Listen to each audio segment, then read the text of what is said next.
Oke, ini contohnya gini nih. Kalau kita kirim email, ya, ini misalnya dari Ono Indonet ke Ono Indonet. Oke, tes. Ini tes. Gitu ya. Kirim, thread. Email ini udah masuk mailnya, tes ini. Ini kita bisa baca pakai ini view source. Ini saya gedein. Sebetulnya si server akan ngirim seperti ini bentuknya di dalamnya. Oke. Yang jadi masalah ini tesnya bisa dibaca nih. Subject test ini bisa dibaca. Jadi kalau ada hacker nyadap bisa kebaca sadapannya. Nah pertanyaannya, bisa nggak kita kirim sesuatu tapi nggak bisa disadap, gitu ya? Itu namanya enkripsi. Kayak gituan tuh enkripsi. Oke, saya nggak akan masuk ke teori yang dahsyat-dahsyatnya, tapi kita lihat prakteknya aja dulu di sini. Nah di sini saya masuk ke sini ya. Di sini tuh ada end-to-end encryption. Kalau kita pakai WhatsApp kan bisa digedein kagak sih? Nggak bisa. Ini kalau di WhatsApp kan ada end-to-end encryption. Oke. Nah di sini diatur kalau kita pengen enkripsinya dia. Ini bisa diatur enkripsinya dia. Nah ini saya akan delete dulu enkripsi yang ada, soalnya udah expired semua. Delete. Ini delete. Oke. Jadi kira-kira caranya gini, enkripsi yang paling blown ya. Jadi kita ngirim teks, udah gitu kita rubah teksnya berdasarkan rumus. Rumusnya ada passwordnya lah kira-kira kayak gitu ya. Jadi ada rumus, ada passwordnya. Udah gitu teksnya dikirim dengan kondisi orang harus tahu passwordnya dulu buat ngebaca teksnya. Nah yang jadi masalah, kalau orang nggak tahu passwordnya, orang akan bisa baca teks tadi. Enkripsi kira-kira cara berpikirnya gitu ya. Jadi ada rumusnya, teksnya dirubah berdasarkan rumusnya itu. Gitu. Nah yang jadi masalah, kita harus ngirim dua-duanya sih sebenarnya. Teksnya sama rumusnya harus punya juga. Gitu. Tapi itu cerita lain dulu lah. Yang penting teks dikasih password. Nah dan passwordnya harus ini bisa diatur supaya passwordnya dia bisa ada 3 hal yang dia tahu. Misalnya dari teknologinya kita bisa tahu yang ngirim siapa, terus isi teksnya apa, terus kalau mau dirubah atau apa, kalau teksnya berubah dia bisa tahu bahwa itu berubah teksnya, gitu ya. Nah ini caranya kita bisa bikin kuncinya tadi. Pakai cara gini, add key. Saya akan bikin key baru, continue. Oke. Saya bikin expirednya 3 hari aja. Kalau 3 tahun kelamaan nanti masalah sih Ono. Jadi kita bikin 3 hari aja, generate key. Ini panjang key-nya ada 3072 bit panjangnya, jadi panjang banget. Ibaratnya pernah lihat tas koper, kan ada kuncinya tuh yang dicekrek-cekrek itu ya. Itu cuma 3 kan, biasanya 3. Terus kita kalau mau ngebuka kan kita urutin 000, kebuka enggak, 001, buka enggak, 002 gitu kan. Terus sampai 999. Kalau salah satu biasanya akan ngebuka tuh, gitu ya. Ini juga sama, cuman key-nya 3000. Kalau tadi kan cuma 3, ini 3000. Jadi jebolnya setengah mati yang ini. Jadi kira-kira kalau itu kan algoritmanya cuma cetek gitu. Kalau ini algoritmanya ribet banget. Oke, kita bikin key-nya. Dia bilang yang punya key namanya Ono W Purbo, Ono Indonet ID, confirm. Oke, kita akan bikin key-nya nih. Nah, udah, ini bikinnya udah jadi. Key-nya udah jadi. Sekarang dengan kondisi kita punya key, saya akan bikin gini nih. Ini dari Ono kirim ke Ono lagi. Tadi kan bisa dibaca tuh ya. Sekarang saya tulis gini, teks ini di enkripsi, gitu. Copy, gitu ya. Caranya cuma gini doang. Ini ada menu, encrypt, saya klik, udah gitu doang ya. Oke, saya kirim nih, jeret, dikirim dengan kondisi di encrypt nih. Sekarang kita lihat, ini ada masuk kan? Perhatiin, yang bawah sih tes kelihatan tes, yang atas nggak kelihatan ya, titik. Jadi itu seininya dienkripsi sih. Sekarang saya klik yang ini, oke. Di sini ada menu tambahan keluar. Kalau kita klik di sini langsung dia bilang ini tanda tangannya bagus, yang tanda tangan siapa bisa dilihat, yang tanda tangan Ono W Purwo, email ini kelihatan. Terus di sini juga saya coba klik lagi, message-nya di encrypt, saya buka, dia ngasih tahu message-nya di encrypt, yang encrypt namanya Ono kelihatan semua, oke. Dan kalau udah saya klik di sini, tes ini bisa kita lihat. Nah, sekarang bentuknya seperti apa message yang dikirim? Kalau saya view source lagi kayak tadi, oke. Kayak gini bentuknya, kita nggak bisa baca. Jadi nggak kebaca udah ya. Jadi encrypt tuh kayak gini banget, nggak bisa baca. Udah mulai kelihatan. Teknik tanda tangan digital ini, teknik enkripsi tanda tangan digital ini juga dipakai di dokumen. Bentar, saya bisa masuk nggak ya? Ini ada pengaman dokumen namanya Amando, aplikasi pengaman dokumen punyanya Tangerang Selatan. Saya bisa masuk, atau kalau nggak bisa pakai Privy juga bisa kalau di internet ya.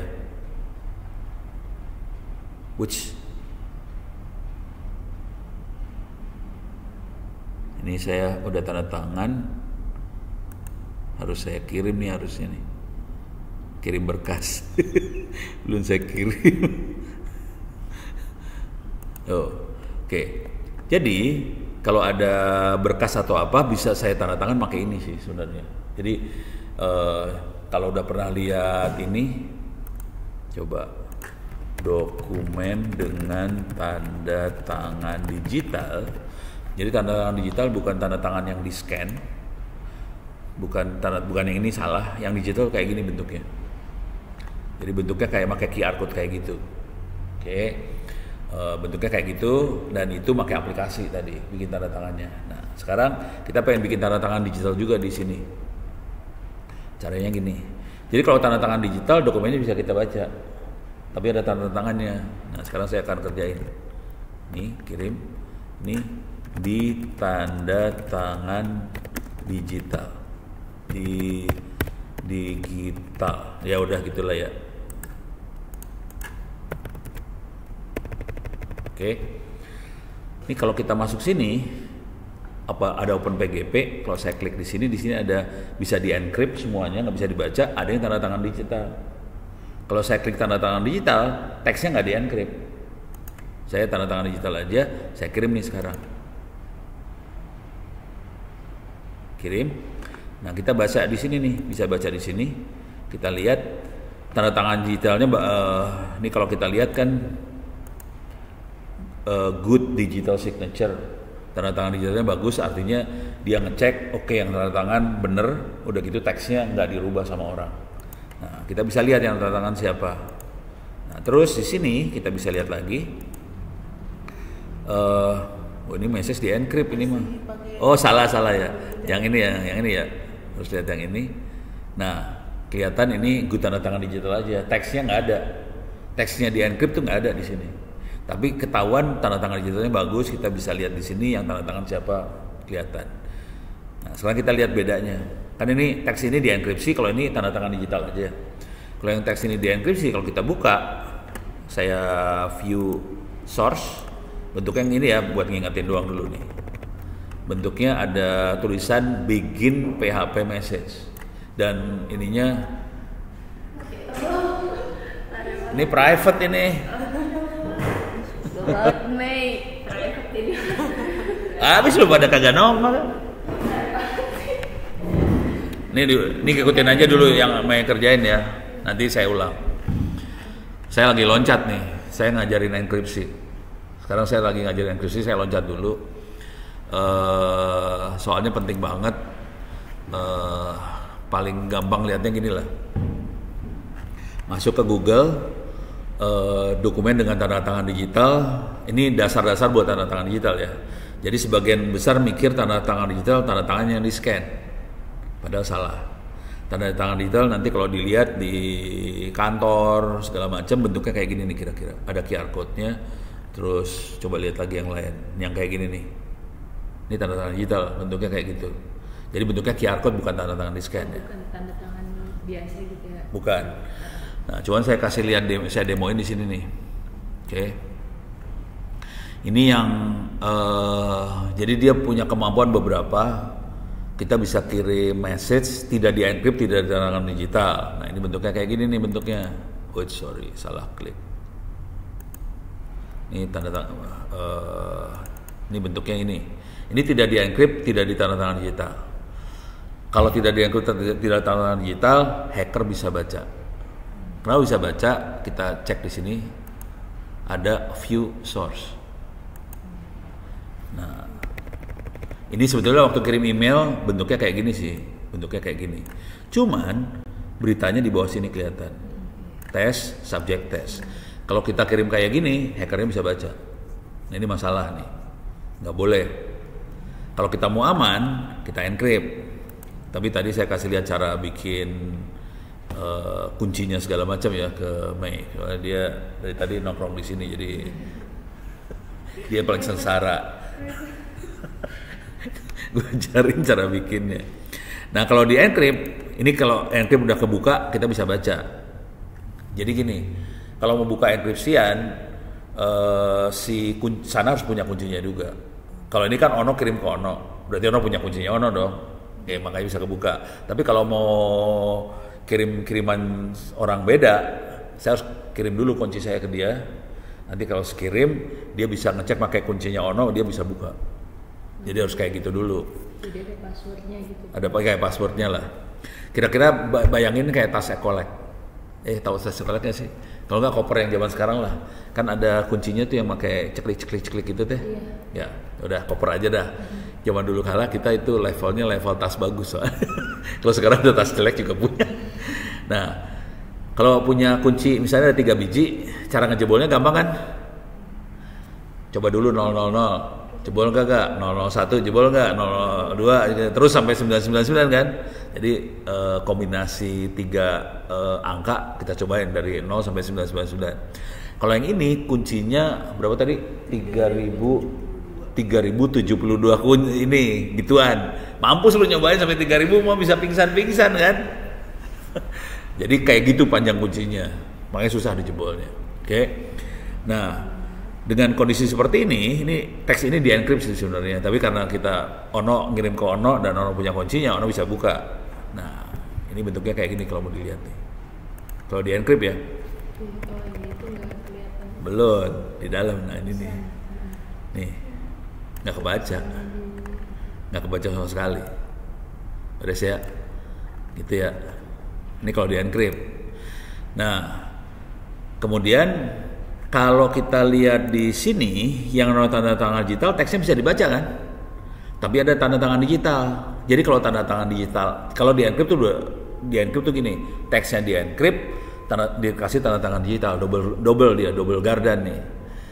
Cuman kalau dokumen-dokumen misalnya di pemerintah atau di mana surat-surat, orang pengen suratnya tetap bisa dibaca, tapi ada tanda tangannya doang. Kalau di encrypt kan surat nggak kebaca. Bentar. Jadi kita pengen suratnya bisa dibaca, tapi ada tanda tangan. Fungsinya tanda tangan buat ini surat ini ada yang ngerubah nggak sih? Yang tanda tangan bener Ono atau bukan Ono? Nanti bisa dicek dari tanda tangan digital, bisa ngecek tuh.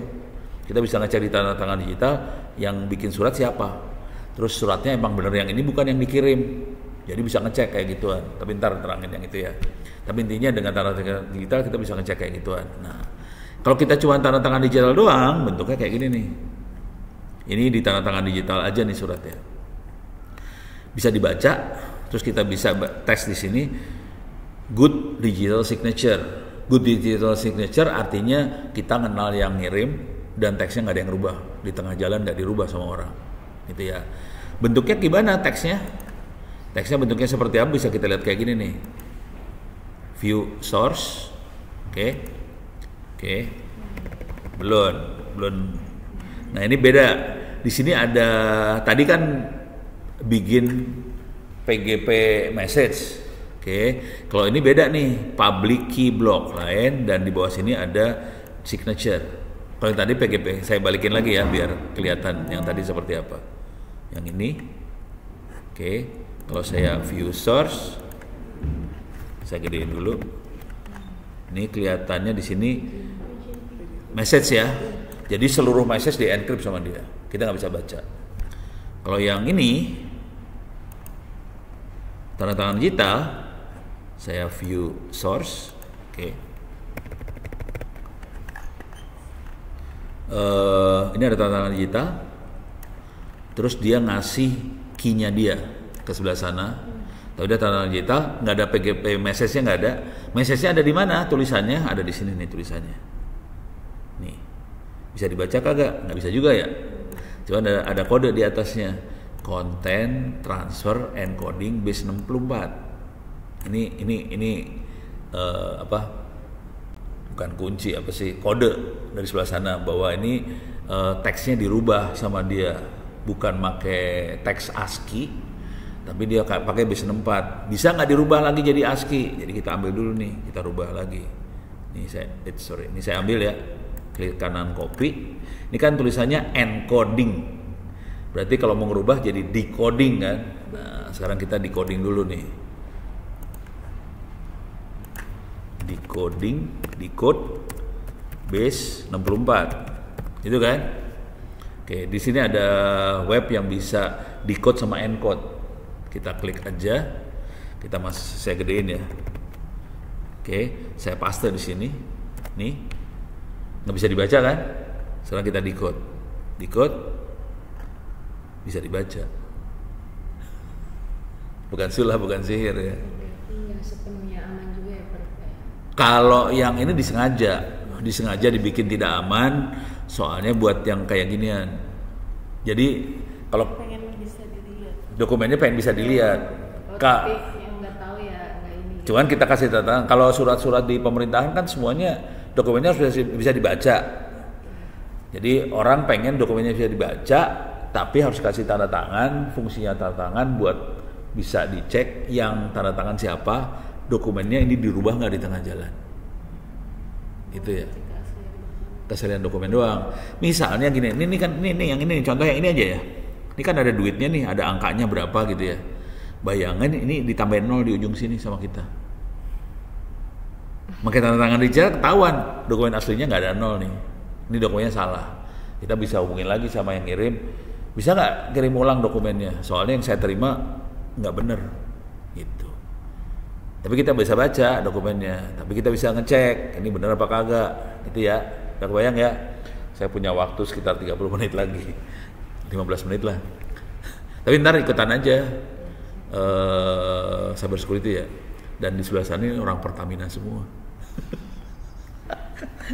Nah sekarang kita akan masuk ke filosofinya, tekniknya di dalamnya. Ini jadi itu semua itu teknik buat encrypt segala macam. Ini bagiannya di sini ya. Kalau kita lihat di kuliah di sebelah sini lah. Jadi saya kuliahnya loncat-loncat sih. Soalnya biar hitung waktu, ini punya waktu berapa menit, jadi loncat. Ini sebagian belum diajarin kan, API versi 4 belum diajarin segala macam, transport belum diajarin. Saya kemarin kan diajarin domain name kalau nggak salah ya, domain name udah, routing mungkin udah kemarin ya. Saya loncat ke sini sih sebenarnya, ke sini. Basic data security yang barusan dikasih lihat. Nah ini filosofinya gimana di balik itu semua? Kira-kira gini filosofinya. Saya harus masuk ke download. Saya masuk ke cyber security. Mana cyber security teh? Cyber security. Terus saya masuk ke sini. Ini dia. Oke.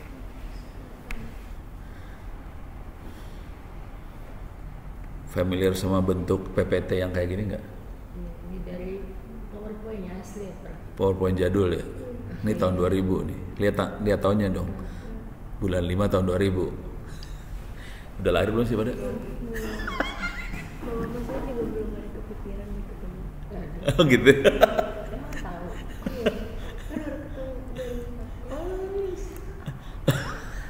...2004 ketemunya, brojolnya 2005. Oke. Cuman kalau di internet ini PowerPoint legend sih sebenarnya. Ini PowerPointnya legend. Jadi di Indonesia itu kita punya yang namanya Undang-Undang ITE, UU ITE, oke, tentang informasi sama transaksi elektronik. Oke, ini undang-undangnya tahun 2008 ya. Sebelum undang-undang ditandatangan, kita diskusi semua dong se-Indonesia gimana bikin undang-undang buat transaksi elektronik. Tadi email tanda tangan elektronik itu kan transaksi. Nah, itu contoh implementasinya. Dan itu harus ada aturannya kan. Nah, itu PowerPoint tadi dibikin sama kita waktu bikin ini. Jadi kita bikin, kita ngobrol, diskusi segala macam. Akhirnya sampai tahun 2008 jadi undang-undang itu. Jadi nanti kalau lihat undang-undangnya, ayat-ayatnya itu ngikutin ini sih sebenarnya. Cara berpikirnya. Beres ya?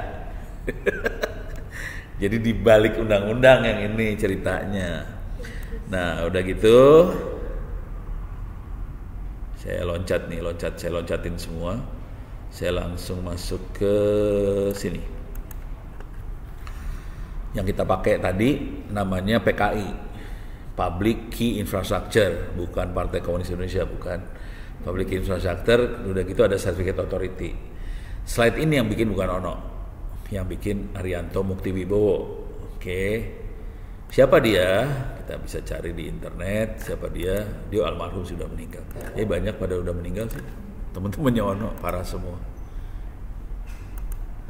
Jadi Arianto ini Muktiwibowo ya. Nanti kalau dilihat nisannya doang nih. Ada di mana sih? Pokoknya pemakaman itulah. Ini orangnya sih masih muda. Kok cewek semua sih jadinya? Apa yang terjadi sama cowok-cowok? Parah nih cowok-cowok pada brengsek. Ini beres ya. Jadi orangnya ini sebenarnya. Kenapa Ono sampai kayak gini? Karena sebelum meninggalnya dia mesen. Tolong sebarin, oh ya udah.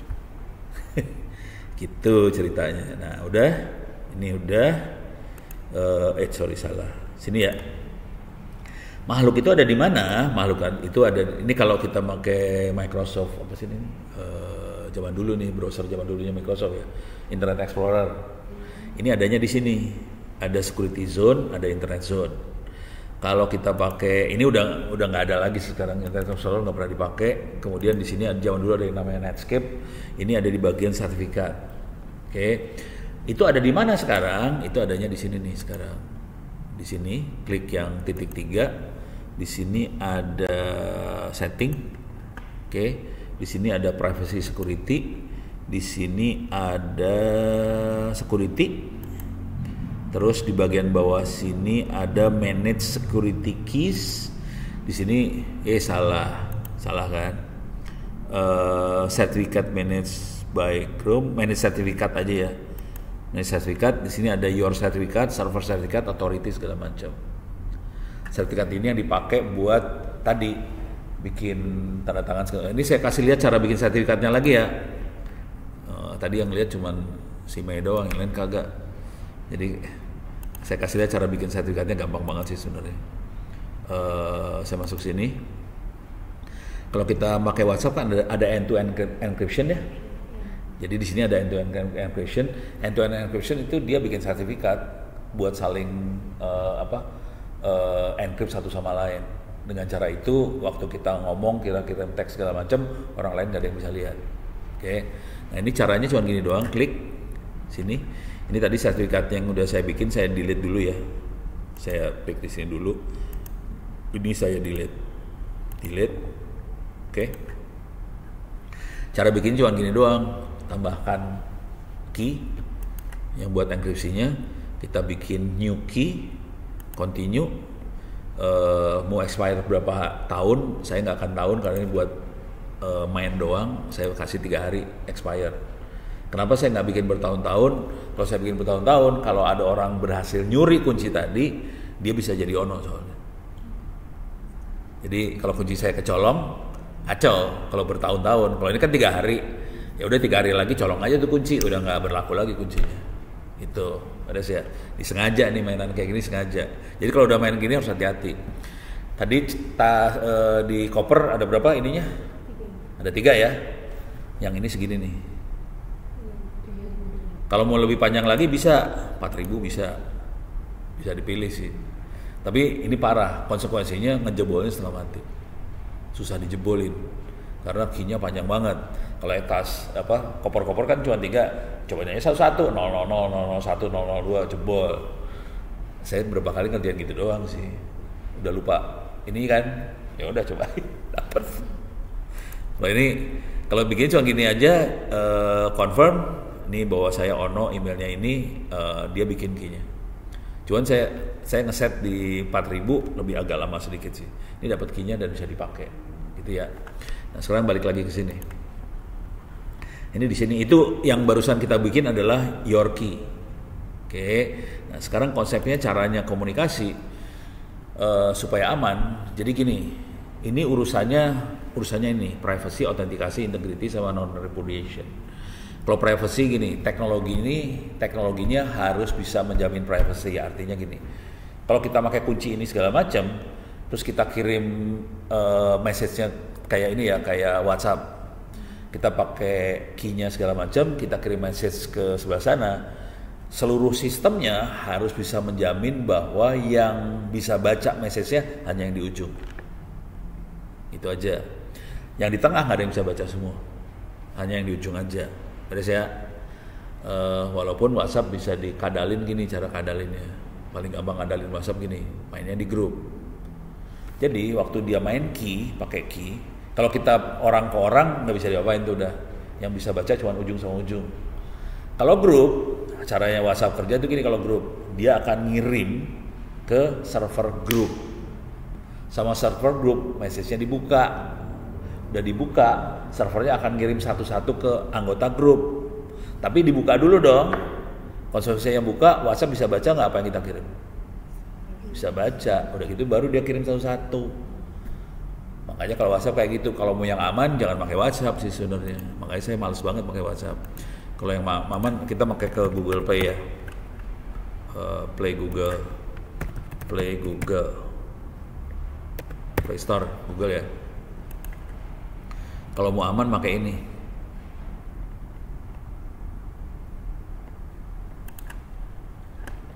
Pakai ini Palapa. Ini Palapa bisa diinstal. Cara dia kerja nggak kayak WhatsApp. Kalau WhatsApp kan kita kirim ke server WhatsApp, dibuka sama server WhatsApp, udah gitu dikirim satu-satu. Kalau dia cara kerjanya gini. Kalau ada grup, si handphone yang ngirim akan ngirim ke tiap orang anggota grup itu. Jadi servernya nggak bisa baca juga. Jadi tetap masing-masing yang bisa baca. Gitu. Kalau Palapa cara mainnya gitu. Palapa orang mana yang bikin? Indonesia. Orang Indonesia. Warnanya juga merah putih. Jadi ini orang Indonesia yang bikin ya. Lebih parah daripada WhatsApp. Ini dipakainya kalau kita yang pasti pakai ini sekarang TNI AL. Cuma di Mabes TNI kita kalau lagi komunikasi ke Mabes TNI kita makainya gini juga. Gitu. Jadi banyak yang makainya Indonesia tapi yang level-levelnya level-level buat keamanan negara kayak gitu sih. Tapi ini free. Oh, berbayar. Hah? Berbayar. Iya boleh diinstal. Tapi nanti autentikasi pakai SMS tuh. Gitu ya, beres ya. Lanjut. Udah gitu privacy itu kayak gitu. Autentikasi si sistem harus bisa ngecek ini yang ngirim Ono bener atau bukan. Integrity sistem harus bisa ngecek ini waktu dikirim teksnya dirubah atau enggak, itu integrity. Nah yang non repudiation itu seluruhnya si teks segala macam harus bisa dijadiin barang bukti di pengadilan. Nah bayangin gini, ini semua kan bentuknya soft copy, bisa diedit nggak? Bayangin ini sesuatu yang bisa diedit, dibawa di pengadilan dan pengadilan bisa bilang, ya ini teksnya yang itu, nggak dirubah di tengah jalan, yang ngirim adalah Ono, jadi terdakwa. Itu susah loh, karena ini barangnya bisa dirubah. Nah Misalnya nih, ini kejadian beneran, saya kebetulan di tetangga ada yang hakim.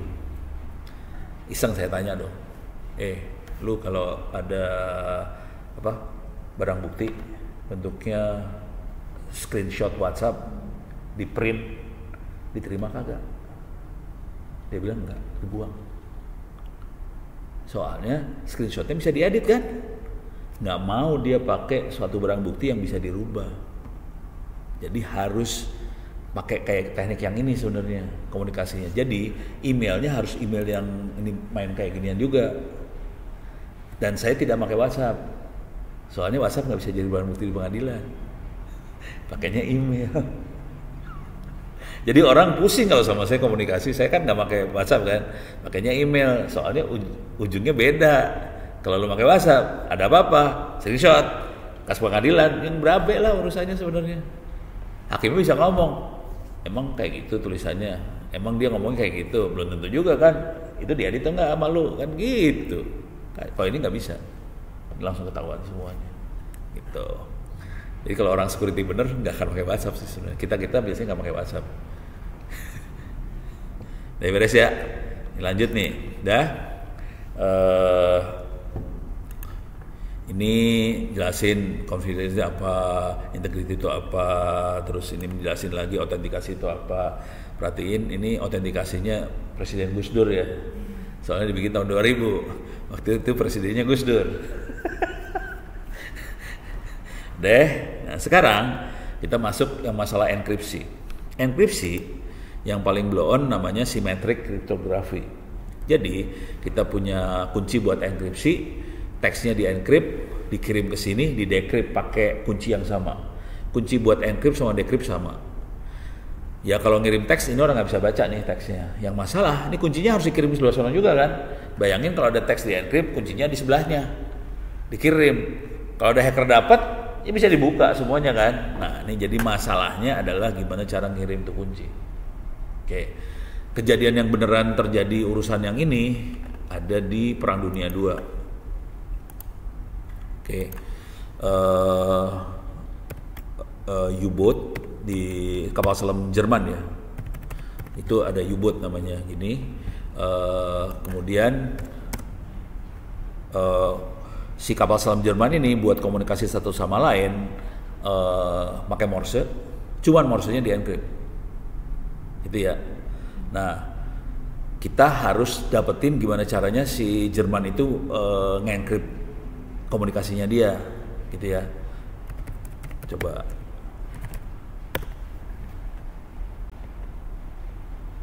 Jadi enkripsinya dia pakai ini Enigma. Jadi ada kayak mesin tik gitu namanya Enigma. Coba kita lihat ya. U-boat. Kalau nggak Enigma aja ya. Enigma machine. Bentuknya kayak gini, kayak mesin tik gitu. Ya kayak mesin tik. Jadi kalau kita mau ngirim berita apa, diketikin dulu, nanti dia ngasih outputnya adalah berita yang udah dienkripsi. Jadi kita masukin dulu kuncinya ke dalam mesin ini, nanti kita ketik, udah gitu keluarnya udah di-encrypt. Nah, si sekutu waktu itu pusing, dia nggak tahu si Jerman ngirim beritanya, soalnya kata-katanya kan kacau, huruf-hurufnya kacau banget. Akhirnya di U-boat Enigma recovery apa ini, coba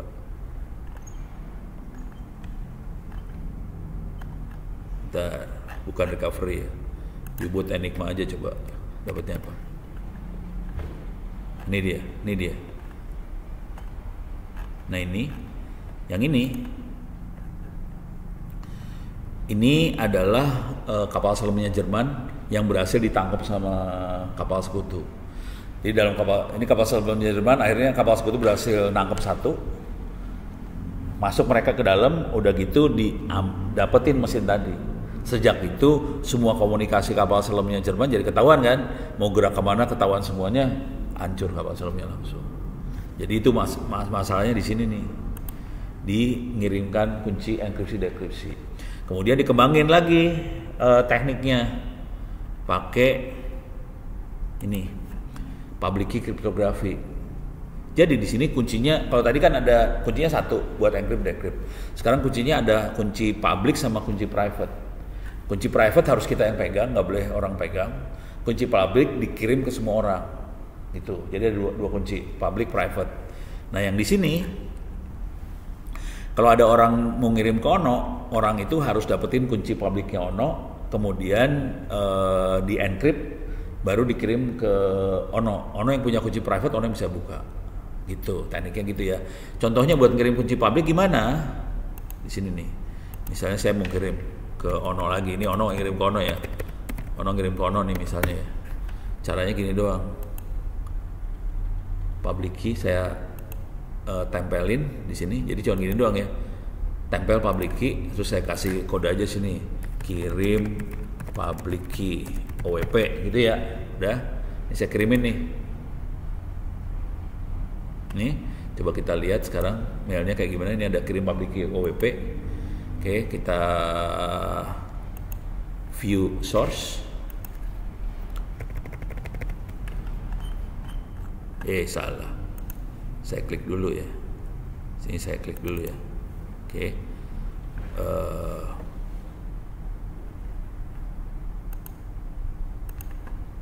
Nggak ada. Berarti ada sesuatu yang salah saya tadi. Saya delete dulu lagi, ulang lagi. Ono kirim ke Ono. Oke, saya attach public key-nya ini. Nah ini, nggak ada nih. Harusnya keluar.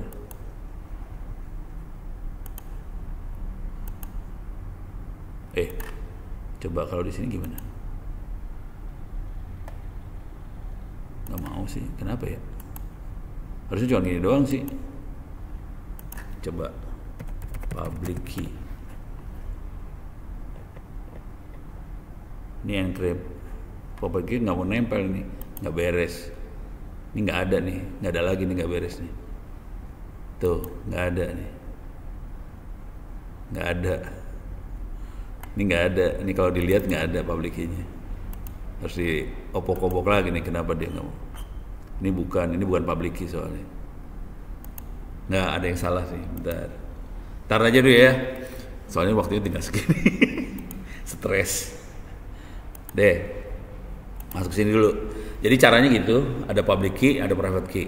Nah, udah gitu, pada zaman dulu kala sekitar tahun 2000-an waktu kita bikin naskah ini, panjang kuncinya 128 bit. Tadi yang kita pakai kan 3000 bit. Ini 128 bit, untuk ngejebolin butuh waktu sekian tahun. Oke. Nah, yang ini kalau kita pakai RC4 128 bit kita butuh waktu sekian tahun. Yang sekarang udah beda algoritmanya dan panjang key-nya panjang banget, jebolnya setengah mati. Nah, sekarang saya kasih lihat waktu ngecek ini ya, tanda tangan digital. Tanda tangan digital itu kira-kira gini cara kerjanya. Kalau ada teks, masukin ke fungsi hash, dapat sidik jari teks tadi. Oke, jadi kalau teksnya misalnya 10 mega, sidik jarinya cuma 16 bit. Oke, jadi pendek dia. Jadi dari sini kita bisa buat sidiknya. Kemudian yang dilakukan adalah sidiknya di encrypt sama kunci private-nya si Anto, jadi tanda tangan digital. Konsekuensinya tanda tangan digital punya dua informasi. Yang tanda tangan siapa, teksnya yang mana. Kalau dua itu berubah, ini pasti ngaco. Gitu ya. Nah, fungsinya tanda tangan digital itu apa?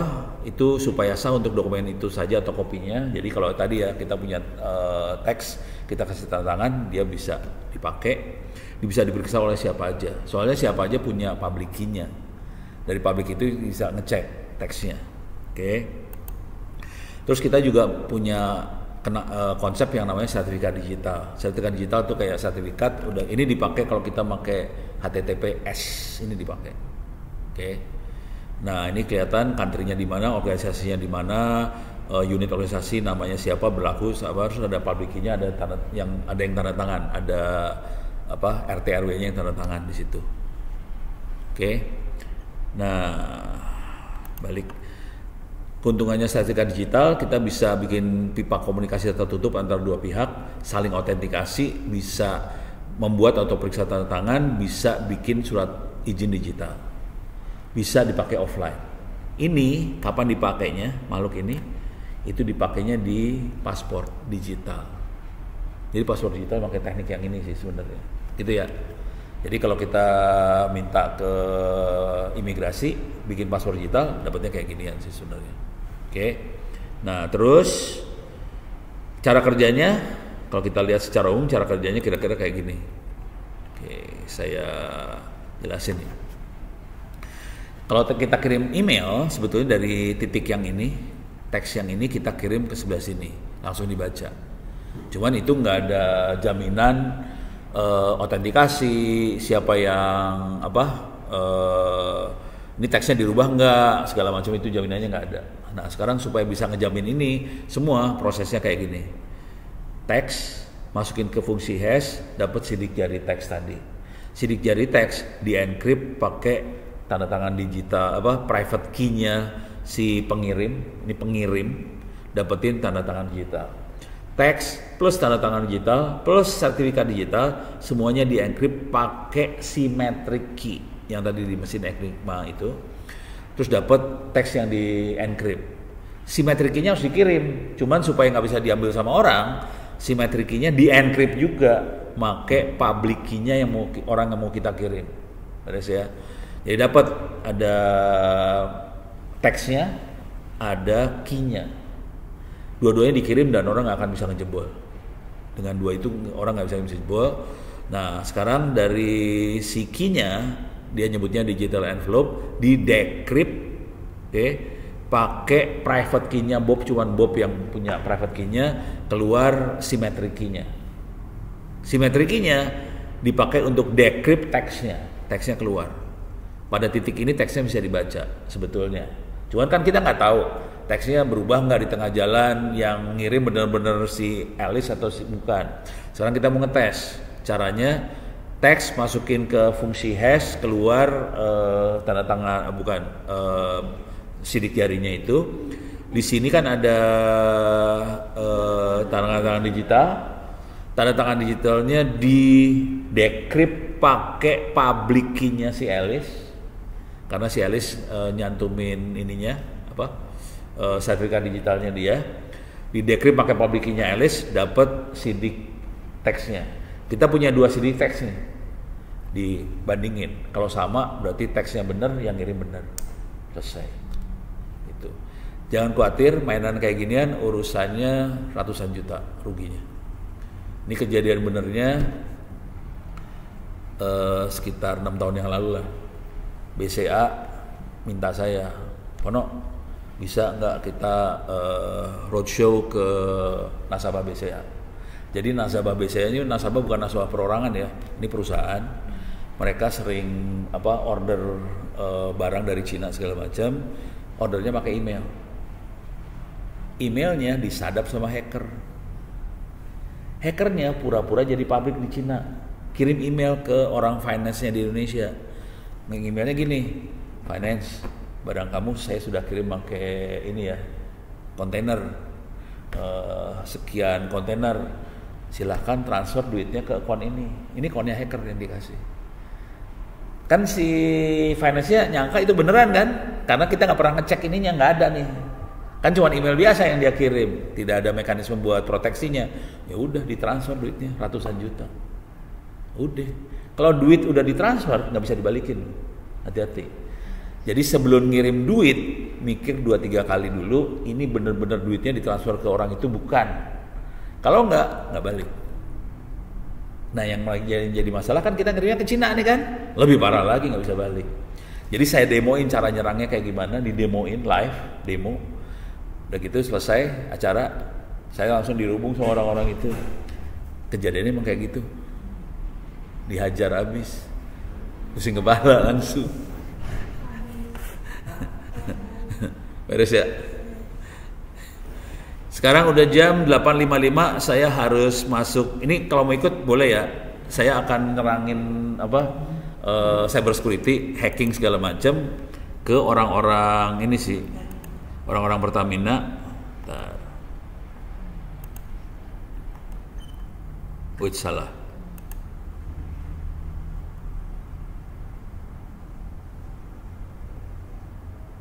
Ini dia. Join meeting now. Ini saya tutup dulu ya.